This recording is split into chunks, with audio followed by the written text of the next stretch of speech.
அனைவருக்கும் happy Sunday friends. இன்றைக்கி நம்ம எங்கே இருக்கோம்னு பார்த்தீங்கன்னா கிருஷ்ணகிரி மாவட்டம் போச்சம்பள்ளியில் தான் அங்கே இருக்கோம். இங்கே எதுக்காக வந்தோன்னு பார்த்தீங்கன்னா போச்சம்பள்ளி சந்தைக்கறி சாப்பாடு ரொம்பவே ஃபேமஸ்ன்னு நம்ம ஃப்ரெண்ட்ஸ் நிறைய பேர் சொன்னாங்க. சரி சாப்பிட்டு தான் பார்த்துருவோம்னுட்டு நானும் என் ஃப்ரெண்டும் சைக்கிளில் பெட்ரோல் போட்டு இவ்வளோ தூரம் வந்துட்டோம். வாங்க வீடியோக்குள்ளே போகலாம். அதுக்கு முன்னாடி நம்ம சேனலை சப்ஸ்கிரைப் பண்ணாலும் சப்ஸ்கிரைப் பண்ணிவிடுங்க. 3 தலைமுறையாக நடந்தது.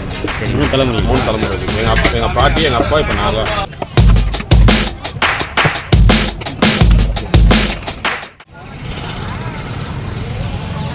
சந்தைக்கு வெளியே பார்த்தீங்கன்னா கோழியெல்லாம் நமக்கு சேல் பண்ணிகிட்ருக்காங்க. பாருங்கள், கலர் கலராக கோழி குஞ்சு இருக்குது. பார்க்கவே பாருங்கள் ரொம்ப அழகாக இருக்குது. எல்லா கலர்லேயும் இருக்குங்க. ரொம்ப க்யூட்டாக இருக்குது பாருங்கள் பார்க்குறதுக்கு. பாருங்கள் கருங்கோழியும் கூட இருக்குது. அப்புறம் பாருங்கள் நாட்டுக்கோழி குஞ்சுன்னு நினைக்கிறேன். இது வாத்து இருக்குது. அப்புறம் பாருங்கள் ஒரிஜினல் நாட்டுக்கோழி, அந்த மாதிரி எல்லா வகையான கோழிகளும் இருக்குது. வாங்க அடுத்தது ஆட்டு சந்தைக்கு போய் பார்ப்போம் எப்படி இருக்குன்னுட்டு. ஆட்டு சந்தைக்குள்ள என்டர் ஆகிறோம். நம்ம போச்சம்பள்ளி சந்தையோட சிறப்பு அம்சம் என்ன அப்படின்னு பார்த்தீங்கன்னா, தமிழ்நாட்டு அளவில் மிகப்பெரிய சந்தையில் 2வது இடம் நம்ம போச்சம்பள்ளி சந்தைக்கு தாங்க கொடுத்துருக்காங்க. அது மட்டும் இல்லைங்க, ரீசெண்டாக பார்த்தீங்கன்னா பக்ரீத் பண்டிகைக்கு கிட்டத்தட்ட 2 கோடி அளவில் ஆடு ஏற்றுமதி இறக்குமதி ஆகிருக்கு. அந்தளவுக்கு சிறப்பு மிக்க சந்தை தாங்க அந்த நம்ம போச்சம்பள்ளி சந்தை. வெள்ளாடு, குறும்பாடு, செம்மறி ஆடு, இந்த மாதிரி அனைத்து வகையான ஆடுமே ரொம்ப குறைவான ரேட்டுக்கு இங்கே கிடைக்கும். சந்தையில் ஆடு மட்டும் இல்லைங்க, ஆட்டு கறியும் கிடைக்கும். வாங்க போய் பார்ப்போம்.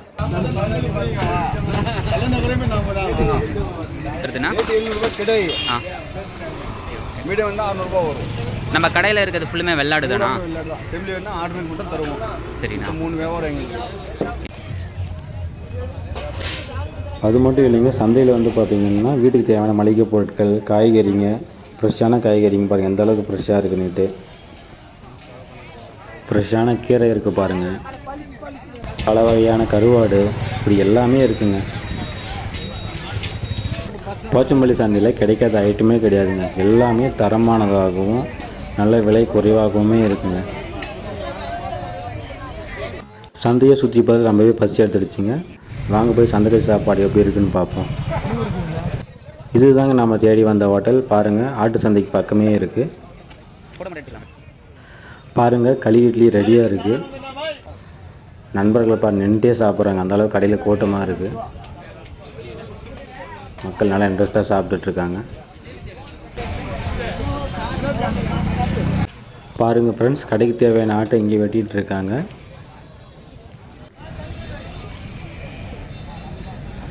கடைக்கு வரவங்களுக்கு எல்லாருக்குமே பார்த்திங்கன்னா ஃப்ரெஷ்ஷான ஆட்டுக்கறி தாங்க.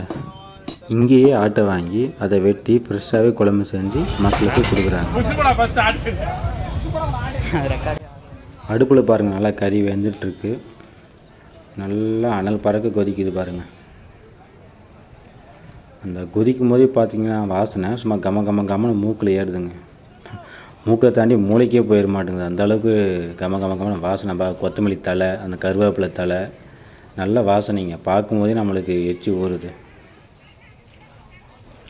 நல்லா கவனித்து பாருங்கள், அந்த குழம்போட தரம் பாருங்கள் எந்த அளவுக்கு கெட்டியாக இருக்குன்னுட்டு பாருங்கள். நான் வீட்டில் செஞ்சிங்கன்னா கூட அந்த அளவுக்கு கெட்டியாக செய்ய மாட்டேங்க.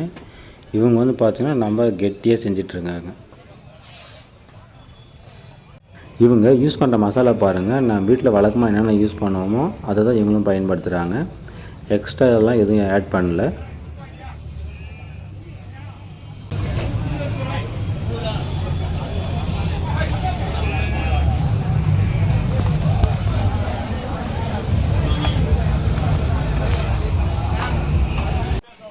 குழம்பு பாருங்கள் நல்லா கொதிச்சிட்ருக்கு. கறி நல்லா வெந்திருக்குன்னு நினைக்கிறேன். ஃபைனல் ஸ்டேஜுக்கு வந்துடுச்சு குழம்பு. பார்க்கும்போது ஒரு பிடிச்சலான்னு போல் தோணுதுங்க. அங்கே பாருங்கள் எப்படி கொதிக்குதுன்னுட்டு. இன்னொரு விஷயம் பார்த்திங்கன்னா, எல்லாமே பார்த்திங்கன்னா விறகு அடுப்பில் தான் செய்கிறாங்க சாப்பாடு. எல்லாமே கேஸோ இல்லை கரண்ட் அடுப்போ எதுவுமே யூஸ் பண்ண கிடையாது. எல்லாமே ஓப்பன் பிளேஸில் அடுப்பில் தாங்க செய்கிறாங்க. விறகு அடுப்பில் தான் செய்கிறாங்க. கிட்டத்தட்ட ஒரு 5 அடுப்பில் சமையல் செஞ்சிட்ருக்காங்க. ஏங்க நான் கூட இட்லி குண்டா பார்த்துட்டு இட்லி தான் வந்துட்டு இருக்குன்னு நினைக்கிறேன். பார்த்து அதுலேயும் கறி கொதிச்சிட்ருக்கு. இது என்ன குழம்புண்ணா? போட்டி குழம்புங்களா?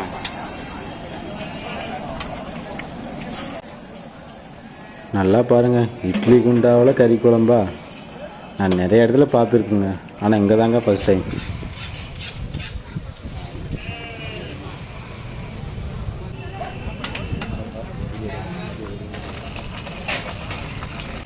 ஆவி பறக்க சுட சுட போட்டி குழம்பு ரெடிங்க சாப்பிட்றதுக்கு. பார்க்கும்போதே தெரியுது பாருங்கள், கறி நல்லா வெந்திருக்கு, நல்லா கெட்டியாக இருக்குது பாருங்கள். குழம்பு மசாலா எல்லாமே பார்த்தீங்கன்னா பர்ஃபெக்டாக இருக்குது. அப்படியே இந்த பக்கம் பார்த்தீங்கன்னா சுட சுட சாப்பாடு சாதம் வடிச்சிட்டே இருக்காங்க. சாதம் கொட்டும் போதே பாருங்கள் நல்லா பளபளன்னு தான் அங்கே இருக்குது. அப்படியே அனல் பறக்க சாப்பாடு போயிட்டுருக்கு மக்களுக்கு பரிமாற.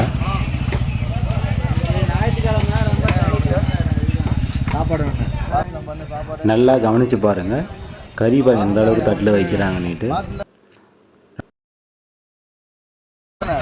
நல்லா சுட சுட சோறு, அனல் பறக்கும் ஆட்டுக்கறி, சுவையேற்றும் போட்டிக்கறி, மட்டன் குழம்பு, அப்புறம் பாரம்பரியமான உணவு களி இருக்குங்க.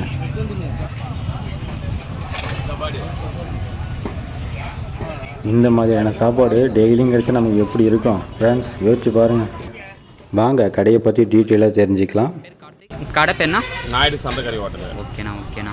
எத்தனை வருஷமாக நம்ம கடை எங்கே இருக்குண்ணா? இது எங்களுக்கு 3 தலைமுறையாக நடந்துருக்குது. சரி, 3 தலைமுறை இருக்குது.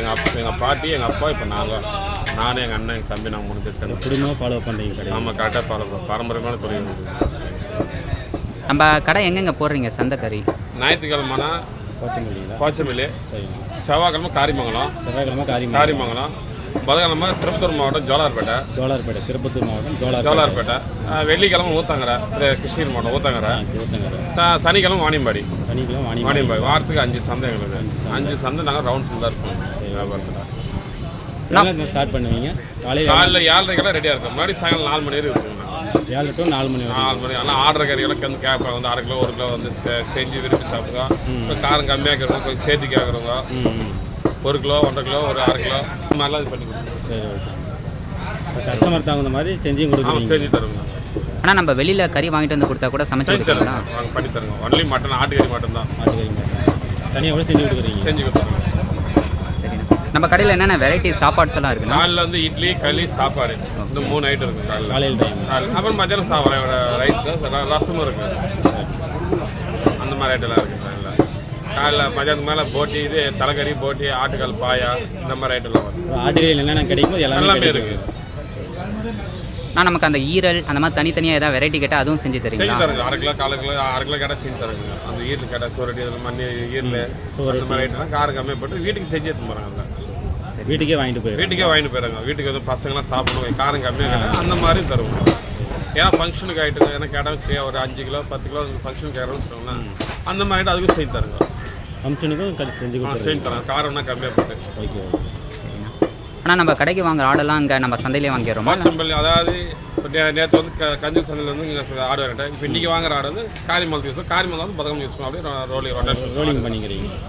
இன்றைக்கி தேவையானது ஒரு நாள் முன்னாடி வாங்கி வச்சுக்கோங்க. நாளைக்கு சந்தைக்காக இன்றைக்கி வாங்கி வச்சுக்கோங்க. இப்போ கஸ்டமர் வந்துகிட்டே இருக்காங்கன்னா சாப்பாடு காலி ஆச்சுன்னு என்ன பண்ணுவீங்க? எல்லாம் ரெடியாக இருக்குது. என் டைமிங் மாமூலாக தெரியும் எந்தெந்த வியாபாரம் எப்படி இருக்குன்னு. காலி ஆகாது செஞ்சுட்டே கொஞ்சம் நான் கரெக்டாக 4 மணி நிறுத்திடுவோம். சாப்பாடு யூஸ் பண்ணுற மசாலாலாம் நம்ம வீட்டில் நம்ம சொந்த இது எதுவுமே கடை ஐட்டம் கிடையாது. மிளகாத்தூள், மசாலா, இஞ்சி பூண்டு எல்லாமே நம்ம யூஸ் பண்ணுற பொருள் வீட்டில் யூஸ் பண்ணுறோம். தேங்காய், பொட்டுக்கடலை மாவு இது மாதிரிலாம் போகிறது. ஓகே ஃப்ரெண்ட்ஸ், வாங்க ரொம்ப பசிக்குது, சாப்பிட்டு எப்படி இருக்குன்னு பார்ப்போம்.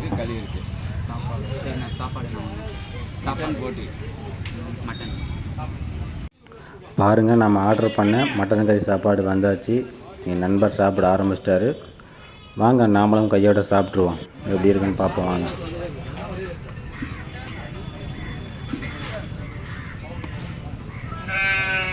சாதம் பாருங்கள் நல்லா பளபளன்னு இருக்குது.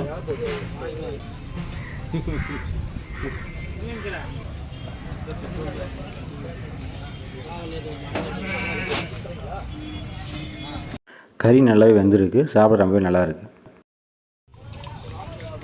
குழம்பு பாருங்கள் எந்தளவுக்கு நல்லா கெட்டியாக இருக்குன்னுட்டு.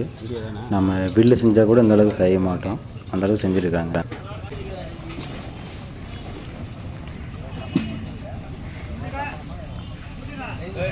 சாதம் பார்த்தீங்கன்னா கூட ரொம்ப பழப்பழம் இல்லாமல் ஒரு மீடியமான டைமில் இருக்கும். அந்த குழம்பும் பார்த்தீங்கன்னா குழம்பு அந்த சாதம் ரெண்டுமே பார்த்தீங்கன்னா ஈவனாக மிக்ஸ் ஆகும். சாப்பிட்றதுக்கு ரொம்ப டேஸ்ட்டாக இருக்கும். சாப்பிட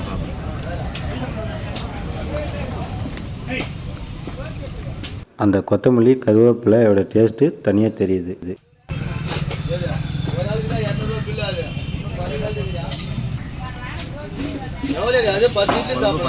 ரொம்பவே நல்லா இருக்குது. இன்னும் லைட்டாக கொஞ்சம் காரமாக இருக்குது, மற்றபடி எல்லாமே டேஸ்ட்டாக இருக்குது. அந்த மசாலாலாம் பார்த்திங்கன்னா கரெக்டான அளவில் போட்டிருக்காங்க. உப்பாக இருக்கட்டும், காரமாக இருக்கட்டும், அந்த சிக்கன் மசாலா எல்லாமே கரெக்டான அளவில் போட்டிருக்காங்க. கிட்டத்தட்ட ஒரு 100-200 பேர் வந்து சாப்பிடுவாங்க. அப்படி செஞ்சால் கூட பார்த்திங்கன்னா கரெக்டாக ஈவனாக செய்கிறாங்க. உப்பு, காரம் எல்லாமே பார்த்திங்கன்னா போதுண்ணா. சொல்லலாம். அப்புறம் இன்னொரு விஷயம் பார்த்தீங்கன்னா 150 தான் சார்ஜ் பண்ணுறாங்க ஒரு சாப்பாட்டுக்கு. கிட்டத்தட்ட நம்ம சிக்கன் பிரியாணி சாப்பிட்ற ரேட்டு தான் 150ன்றது. இங்கே பார்த்தீங்கன்னா அன்லிமிட்டெட் சாப்பாடு, லிமிட்டெட் கிடையாது. நம்ம எவ்வளோ வேணாலும் கேட்டு வாங்கி சாப்பிட்டுக்கலாம். 150 தான் சார்ஜு.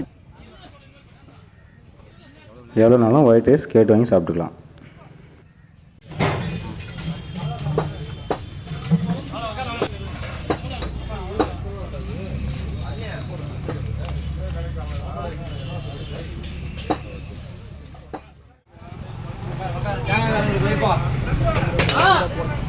மாலையா